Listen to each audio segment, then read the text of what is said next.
Hello friends, soul സാവിയുടെ പുതിയൊരു വീഡിയോയിലേക്ക് ഏവർക്കും സ്വാഗതം. ഫ്രണ്ട്സ്, ഇന്ന് ഞാൻ നിങ്ങളോട് ഷെയർ ചെയ്യുവാൻ ആഗ്രഹിക്കുന്നത് ഞാനും നിങ്ങളും അടങ്ങുന്ന മനുഷ്യർക്ക് ഈ പ്രപഞ്ചത്തിൽ എന്താഗ്രഹിച്ചു കഴിഞ്ഞാലും നേടിയെടുക്കുവാൻ കഴിയും. അതെങ്ങനെയാണെന്ന് വെച്ച് കഴിഞ്ഞാൽ, നമ്മൾ ഓരോരുത്തരും ഓരോ ബ്രോഡ്കാസ്റ്റിംഗ് ടവറുകളാണ്, അല്ലെങ്കിൽ പ്രക്ഷേപണ ടവർ. ബ്രോഡ്കാസ്റ്റിംഗ് ടവർ എന്ന് പറയുമ്പോൾ നിങ്ങൾക്ക് മനസ്സിലായിട്ടുണ്ടാകും, നമ്മളിപ്പോൾ ടെലിവിഷനിൽ കൂടി ന്യൂസ് അല്ലെങ്കിൽ സിനിമ അല്ലെങ്കിൽ സീരിയൽ നമുക്ക് ആവശ്യമായിട്ടുള്ള കാര്യങ്ങളൊക്കെ കാണുന്നുണ്ട്. അതല്ലെങ്കിൽ റേഡിയോ FM കൂടി നമുക്ക് ആവശ്യമായിട്ടുള്ള സംഗീതങ്ങൾ ആസ്വദിക്കുന്നുണ്ട്. അതുപോലെ നമ്മുടെ കയ്യിലിരിക്കുന്ന മൊബൈൽ ഫോൺ ഉപയോഗിച്ച് ഈ ലോകത്തിൻ്റെ ഏത് ഭാഗത്തിരിക്കുന്ന ഒരു വ്യക്തിയുമായിട്ട് സംസാരിക്കുന്നുണ്ട്. ഇതിനൊക്കെ ആധാരം എന്ന് പറയുന്നത് ഈ ബ്രോഡ്കാസ്റ്റിംഗ് ടവറുകളാണ്. അതായത് ടെലിവിഷൻ ചാനലിൽ കൂടി നമ്മൾ കാണുന്ന കാര്യങ്ങൾ അവരുടെ സ്റ്റുഡിയോയിൽ കൂടി അവർ അയക്കുന്ന സന്ദേശങ്ങൾ സിഗ്നലുകളായിട്ട് നമ്മുടെ ടെലിവിഷൻ ചാനലിലേക്ക് വരികയും അത് അവരെന്താണോ അയച്ചിട്ടുള്ളത് അത് ചിത്രങ്ങളായിട്ടും മറ്റും നമുക്ക് കാണാൻ കഴിയുന്നു. അതിന് ഇടയിൽ ഒരു മധ്യസ്ഥനായിട്ട് നിൽക്കുന്നത് ഈ പ്രക്ഷേപണ ടവറാണ്. അത് നല്ല രീതിയിൽ പ്രവർത്തിച്ചിട്ടില്ല എങ്കിൽ എന്ത് സംഭവിക്കും? അവർ അയച്ചിട്ടുള്ള സന്ദേശങ്ങൾ നമുക്ക് കൃത്യമായ രീതിയിൽ കാണാൻ കഴിയാതെ വരും. ഇത് തന്നെയാണ് റേഡിയോ സ്റ്റേഷനിലും സംഭവിക്കുന്നത്. ഫ്രണ്ട്സ്, ഇതേ ആശയം തന്നെയാണ് മനുഷ്യൻ എന്ന് പറയുന്ന ബ്രോഡ്കാസ്റ്റിംഗ് ടവറിലും സംഭവിക്കുന്നത്. നമ്മുടെ മനസ്സാകുന്ന സ്റ്റുഡിയോയിൽ നമ്മൾ എന്താണ് നിരന്തരമായിട്ട് നിർമ്മിച്ചു കൊണ്ടിരിക്കുന്നത്? എന്ത് സന്ദേശങ്ങളാണ് നമ്മൾ പ്രപഞ്ചത്തിലേക്ക് അയച്ചു കൊണ്ടിരിക്കുന്നത്? അത് രാജ്യങ്ങളും അതിർത്തികളും രാഷ്ട്രങ്ങളും ഒക്കെ കടന്ന് ഇങ്ങനെ സഞ്ചരിച്ചു കൊണ്ടേയിരിക്കുകയാണ്. എന്തിനു വേണ്ടിയിട്ടാണ്? നമ്മൾ എന്താണോ മനസ്സിൽ നിർമ്മിച്ചത്, അല്ലെങ്കിൽ നമ്മൾ മനസ്സിൽ എന്താണോ ചിന്തിച്ചു കൊണ്ടിരുന്നത്, അത് വസ്തുക്കളായിട്ട്, സാഹചര്യങ്ങളായിട്ട്, വ്യക്തികളായിട്ട് നമ്മുടെ ജീവിതത്തിലേക്ക് തിരികെ വരുന്നു.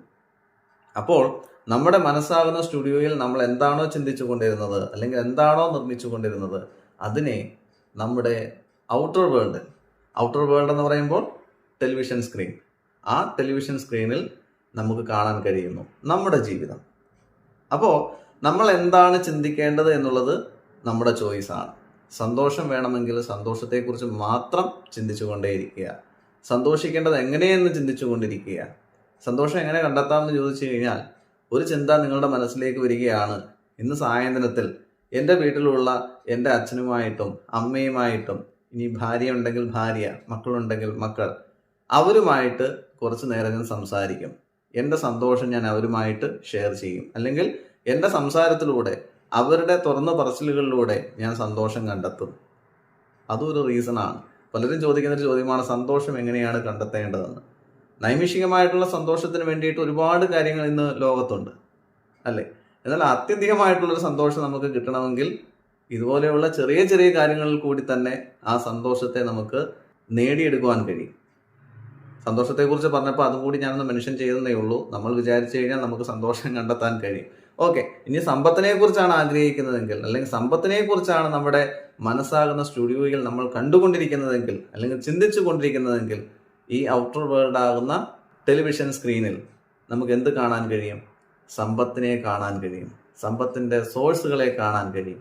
അതിലേക്ക് പോവുക എന്നുള്ളത് മാത്രമാണ് നമ്മുടെ ഉത്തരവാദിത്തം. ഇനി നമ്മൾ ആഗ്രഹിക്കുന്ന നമ്മുടെ സങ്കല്പത്തിലുള്ള ഒരു വ്യക്തിയാണെങ്കിൽ, ആ സങ്കല്പത്തിലുള്ള വ്യക്തിയെ തന്നെ നമ്മുടെ ഔട്ടർ വേൾഡ് ആകുന്ന ടെലിവിഷൻ സ്ക്രീനിൽ നമുക്ക് കാണുവാൻ കഴിയും. അപ്പോൾ എന്ത് തന്നെയാണെങ്കിലും നമ്മുടെ മനസ്സാകുന്ന സ്റ്റുഡിയോയിൽ നമ്മൾ എന്ത് നിർമ്മിക്കുന്നു, അല്ലെങ്കിൽ എന്ത് കാണുന്നു, അതിനെ നമുക്ക് ഈ പ്രപഞ്ചത്തിൽ കാണുവാനും സ്വന്തമാക്കുവാനും കഴിയും. അപ്പോൾ നമ്മളാകുന്ന പ്രക്ഷേപണ ടവർ, അല്ലെങ്കിൽ നമ്മളാകുന്ന മനസ്സിൻ്റെ സ്റ്റുഡിയോയിൽ എന്ത് ചിന്തിക്കണം, എന്ത് സിഗ്നൽസ് പ്രപഞ്ചത്തിലേക്ക് അയക്കണം എന്നുള്ളത് നമ്മുടെ മാത്രം ഉത്തരവാദിത്തമാണ്. സന്തോഷം നിറഞ്ഞ, സമാധാനം നിറഞ്ഞ, സമൃദ്ധി നിറഞ്ഞ, ഐശ്വര്യം നിറഞ്ഞ സിഗ്നലുകൾ നമ്മുടെ മനസ്സിൽ നിന്ന് ഈ പ്രപഞ്ചത്തിലേക്ക് പോവുകയും അതുമായി ബന്ധപ്പെട്ട കാര്യങ്ങൾ വസ്തുക്കളായും വ്യക്തികളായും സാഹചര്യങ്ങളായും നമ്മുടെ ജീവിതത്തിലേക്ക് തന്നെ മടങ്ങി വരട്ടെ എന്ന് ഞാൻ ആശംസിക്കുന്നു. അപ്പോൾ താങ്ക് യു ഫ്രണ്ട്സ്.